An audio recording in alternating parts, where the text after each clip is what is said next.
Bollywood cinema Saiyaara মুক্তির পর থেকেই প্রেক্ষাগৃহে দাপট দেখাচ্ছে এই সিনেমা। নবাগত আহান পান্ডে ও অনিত পাড্ডা অভিনীত সাইয়ারা 6 দিনে বক্স অফিসে তুলেছে প্রায় 153.25 কোটি রুপি। মুক্তির আগে ট্রেলার, গান আর নতুন মুখের কারণে আলোচনায় আসে সাইয়ারা। মুক্তির পর সেটা বাস্তবে রূপ নেয়।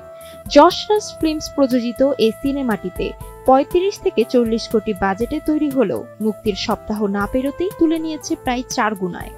প্রথম দিনেই আয় করেছিল 21.5 কোটি। শনিবার ও রবিবারে তা বেড়ে দাঁড়ায় যথাক্রমে 26 ও 35.75 কোটিতে।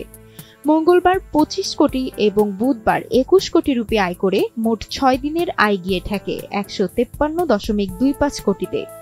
এদিকে বাজেট ও পারিশ্রমিক নিয়েও রয়েছে দর্শকদের আগ্রহ। সিনেমাটির নির্মাণ ব্যয় আনুমানিক 35 থেকে 40 কোটি রুপি। সিনেমার গতি দেখেই বোঝা যাচ্ছে দ্বিতীয় সপ্তাহেও ভালো আয় ধরে রাখতে পারে সাইয়ারা। দর্শকদের ভালোবাসা আর প্রযোজনা প্রতিষ্ঠানের পরিকল্পনার মিশেলে নতুন দুই মুখের যাত্রা শুরু হলো বেশ বড়সড়ভাবেই।